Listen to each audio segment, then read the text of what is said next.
Sveiki, gerbimi kanalo Malkinės TV, o taip pat Kvantinė magija žiūrovai. Šiandien esu paprašytas pakomentuoti paskutinius įvykius, kurie šiuo metu, tai yra 2024 metų vasario mėnesį, yra pirmuosiuose spaudos viršeliuose arba labiausiai aptarinėjama tema.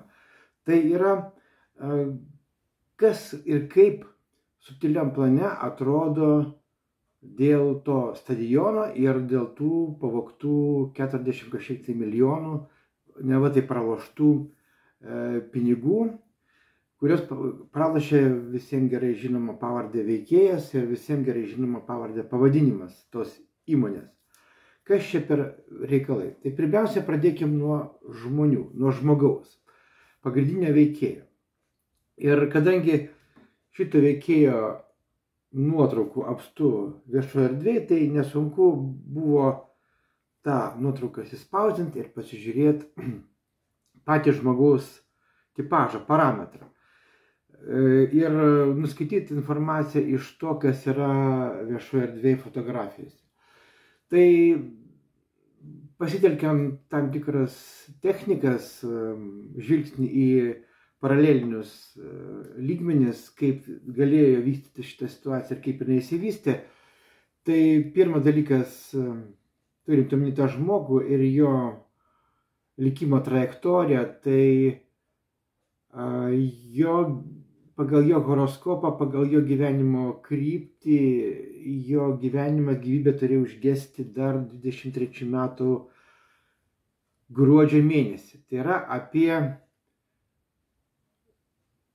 Kalėdų laikotarpį.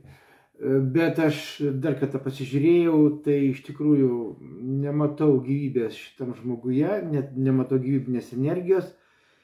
Tai reiškia ką? Arba žmogus yra paslėptas taip, kad jo sveikatos būklė yra, sakykime, kaip daržovės, arba jo iš viso nėra gyvųjų tarpe. Tai aš pasilikau tas dvi būdinčias versijas, kadangi trečioji, kad jis gyvas sveikas, tiesiog neteina iš anapus. Tai, žodžiu, to žmogaus nėra gyvo, o jeigu jis yra gyvas, tai jisai yra paverstas daržovė. Tai klausimas, kada taip įvyko? Tai įvyko kažkur tai po naujų pirmą savaitę. Pirmą savaitę po naujų, negi sakyčiau, tai galėjo būti naujų metų šventimo įkarštyje. Ir klausimas kur? Dabar kalbam apie Ukrainą, ne, tenais jo nėra, nebuvo ir pagal lokaciją subtiliam plane jisai turėjo būti, su juo turėjo būti susidorota kažkur aplink Panevėžį, kažkur tose apylinkėse, miškuose, kažkokia tai yra sodyba, namas, vila, nežinau kaip čia pavadinti. Ir ten buvo kažkas švenčiama ir tiesiog jam buvo uždėtas maišas ant galvos ir jisai kažkur buvo išvežtas. Tai va, tai pasiliko dvi tas būdinčias versijas, arba jisai kaip daržovė, arba jisai negyvas. Ir jisai yra čia pas mus, niekur kitur, arba jį tiesiog kaip maišą išvežė. Bet aš tą abejoju, kadangi yra taip, kad jo energetika niekur Lietuvos nepaliko. Tai va, tai toks dalykas. Dabar ar ta žinia, kuri platinama per televizijas, kad ten atseit yra pavogta, tai yra pralošta tokia didelė suma, kad čia niekas nežinojo išskyrus į vieną. Ne. Tai sena schema ir tas vyko senai, aš sakyčiau, kad vyko 6-7 metai, šitą energetiką matau. Kad tai yra labai slidi veikla ir žmogus, kuris ryžosi to užsiimti, buvo specialiai parinktas. Specialiai parinktas būtent tai operacijai, kuri buvo kruopščiai surežisuota ir daroma ne pirmą kartą ir pagal tą patį scenarijų arba pagal tą patį lekalą. Tikslas yra toks, kad, kaip ir tokio tikslo nėra. Aš tik tai matau, kad vienas momentas, kuris galėjo būti pateikiamas visuomeniai kaip pasiteisinimas, tai kad neva tokiu kilniu būdu tos lėšos bus atiduodamos ten kariaujančiai šaliai paremti, tada atseit ta vagystė bus pateisinta. Na, tą aš popierį prieš akis subtiliam plane matau parašyta, toks paruoštukas yra ir galbūt jisai bus dar pateiktas kaip argumentas, kodėl tas žmogus taip elgėsi ir po to jisai bus padarytas kaip didvyris, nes atseit širdis žmogui plyšo dėl to, kad pasaulis nerime, ten Amerika atsisako, ten Europa nelabai ir kad čia labai blogai toj valstybė iš U raidės, aš niekada pavadinimų neminiu, tegu žmonės patys susiorientuoja, apie ką aš kalbu. Tai tada tas žmogui plyšo širdis ir jisai nutarė tokiu kilniu keliu padaryti tokį gerą darbą ir padėti tai kariaujančiai šaliai stabdyti tą agresiją. Tai aš tokį paruoštuką subtiliam plane matau, kad jisai yra kažkur kaba kaip viena iš versijų akim mulkinti. Bet kaip iš tikrųjų aš nesu finansistas, nesu ekonomistas ir man sunku yra kalbėti apie tai, kaip tos operacijos daromos. Bet viena vertus, aš jau kalbėjau, pirma, tai vyko labai senai, B, tai vyko ne pirmą kartą, C, tam yra parenkami specialūs žmonės, kurie tam yra ruošiami. Ir D, tikslas yra, sakyčiau, išplaukia iš tos pačios temos, kurią aš rašiau prieš kelias dienas. Tai yra dominuojančios spiečiaus tolesnio dominavimo poreikis. Bet čia yra vienas toksai niuansas, dėl ko tas apskritai reikalas išlindo į paviršių. To neturėjo būti. Ir to neturėjo būti dėl to, kad tai buvo pakankamai kruopštus projektas ir pakankamai kruopštus planas su visom įmanomom sisteminiam grandim susijęs ir visi puikiai žinojo, tie, ko žinojo, buvo patys pakabinti, patys turėjo labai didelį klaustuką, ar jie išliks postuose, ar jie išliks gyvi galų gale.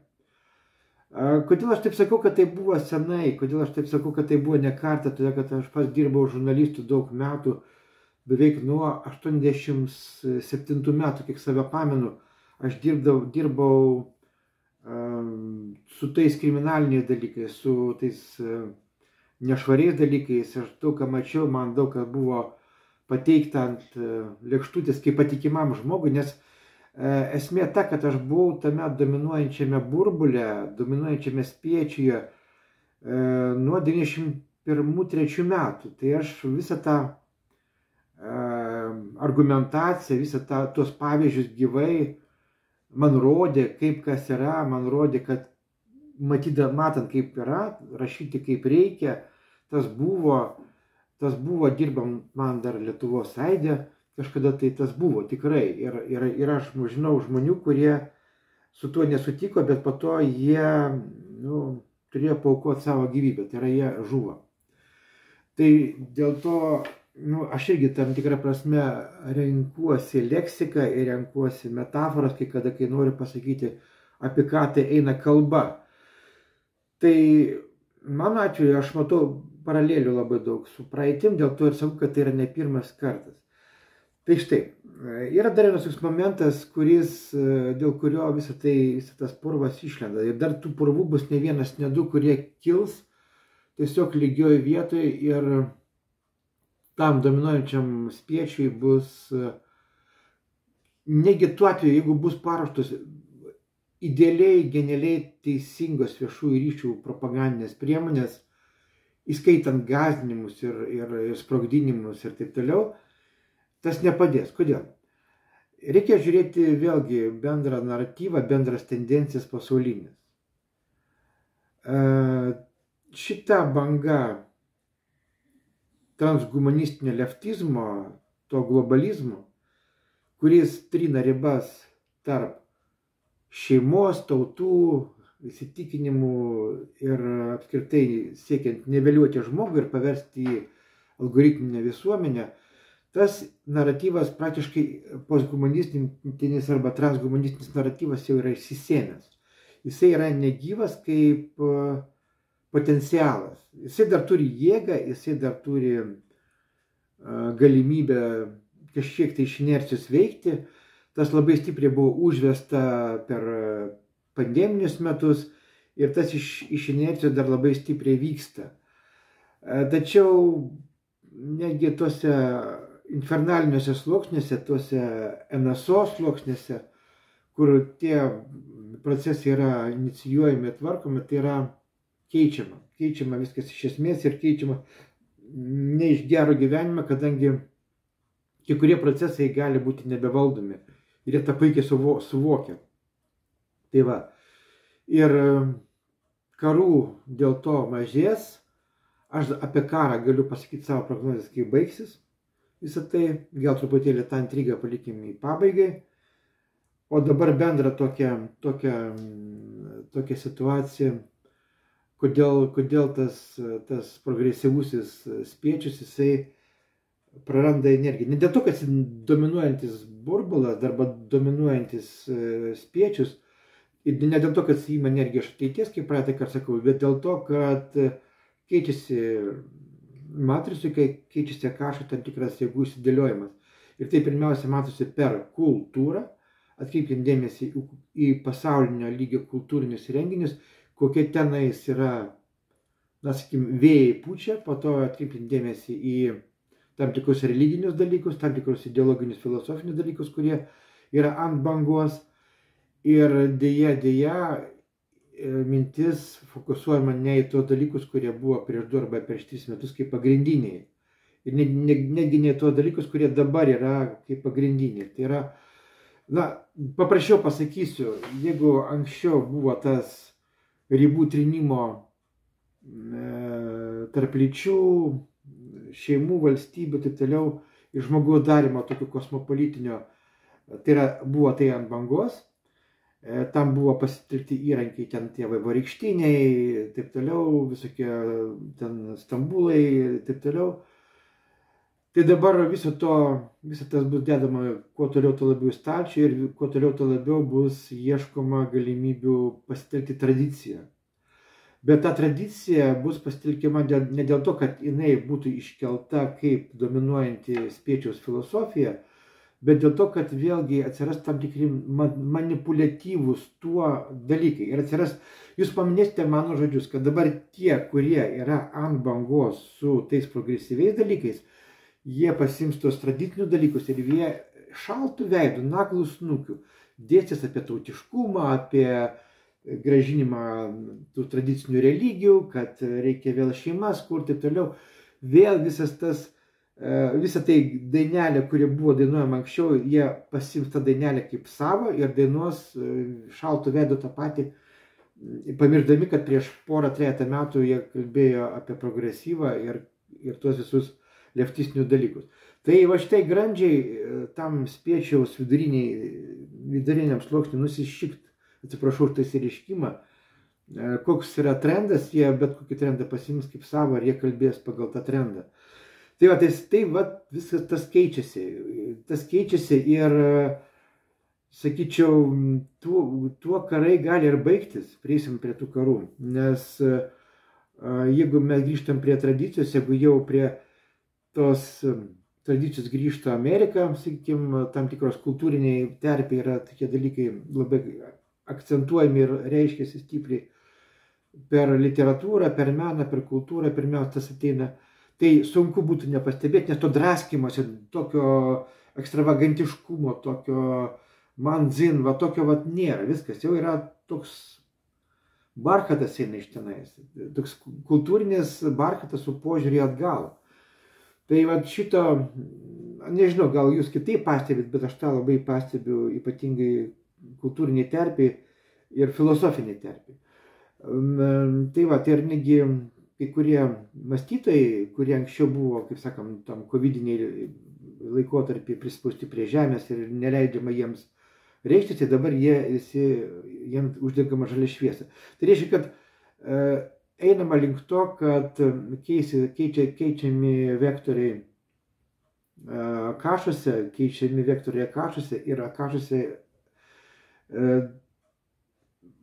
aš tai įtariu, kad tas reikalinga, tą progresyvą keis tradicionalizmas, ir čia galima būtų žvelgti vėlgi kaip tą švytuoklės principą, Taip, tame yra šitokias principas, bet dabar daugiau gal bus pateikta kaip išeitis dėl to, kad ten, tarkim, keičiasi klimatas labai, kad ten žmonių europinė daly mažėja, kad ten žemės užterštos chemikalais, žemės ūkio paskirties, kad reikia daugiau perinti prie tvarumo, taip toliau. Tai remiantis tuo galbūt bus tas vektorius formuojamas. Bet tai vėlgi yra pakankamai manipuliatyvu ir nereikia pasinerti į tai, nereikia pasiduoti viliojamiems tomis idėjomis, nes tai vėlgi bus pakankamai manipuliatyvu, bet tai yra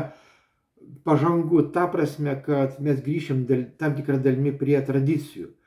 Bet vėlgi, visur ateis tie patys, jie ten buvo, jie dabar tie patys bus ten, nes tas vidurinysis dominuojančio skaičiaus sluoksnis jiems tas pas, kokie idėjai tarnauja. Tai vat, turėkim tai manyti. Ir todėl vat, dabar tie dalykai ir šokinės, burbulai sproginės vienas po kito. Kalbant apie tą militaristinę gaidą, kuo čia viskas baigsis, tai aš galėčiau pasakyti taip, kuo tai baigsis. Jau baigėsi, realiai jau baigėsi ir ten po kilimu viskas yra sutarta.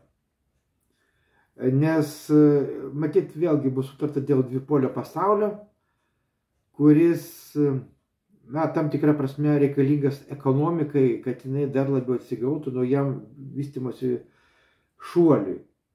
Tai kas įvyks toje valstybėje, kuri dabar kariauja, kur ten vyksta ten pasistumdymai tuose karštuose pakraščiuose, tai mintis tokia, aš ją pagaunu ore, bet jinai dar nėra kažkur tai iškomunikuota, bet jinai bus iškomunikuota kažkur gal po gerą pusmečio.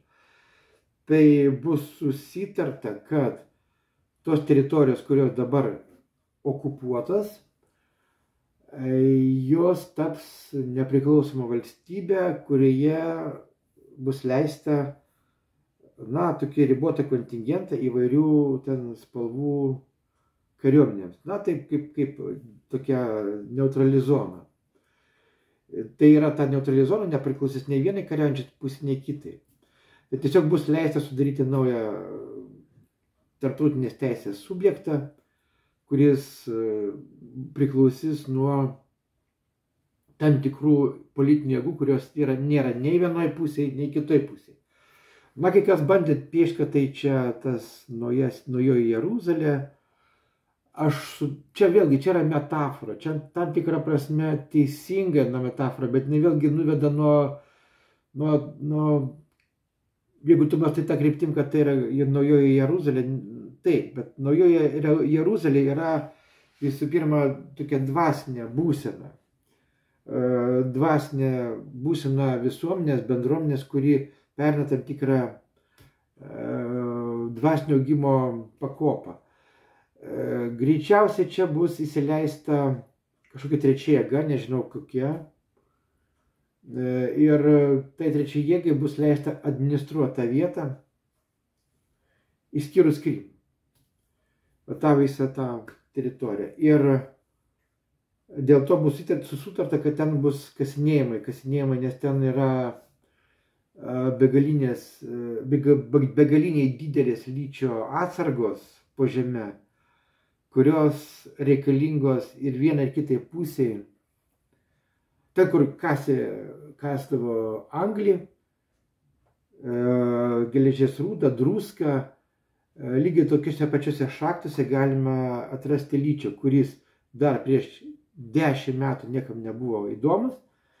Dabar jisai visiems įdomu, dėl ko ir iš esmės vyksta tas visas dalykas. Tai va, tai tą pasiims transnacionalinės korporacijos, tai tą teritoriją pasiims transnacionalinis verslas, jisai bus pavadintas rusiškais pavadinimais, bet iš esmės tvarką ten darys kitos jėgos. Nu ir va, ties tuo užšaldinimu šito konflikto 24 metų antroji pusė, jau tas prasidės gal nuo pavasario, jausis labiau, baigsis. Ir tada, kadangi ta dominuojanti tradicija vėl, tradicija kaip dominuojantis vektorius vėl grįžta truputėlį su tokiu, sakykime, transport humanizmo atspalviu, su dirbtinio intelekto kultūros atspalviu, tai va, tas labai jausis. Bet vienareikšmiai galima vėl konstatuoti, kad tas spalviškumas jisai iš mados išeina, ribų trinimas iš mados išeina, tai visi tolerancija, kur tolerancijos nėra ieškojimas, kaip sakoma, šienė kupetuoja adatos baigsis, bet kažkas perauks į naują, tas naujas matyti bus vėlgi toks bandymas užvesti populiaciją ant naujo tokio šuolio, baltai populiacija ant naujo tokio šuolio.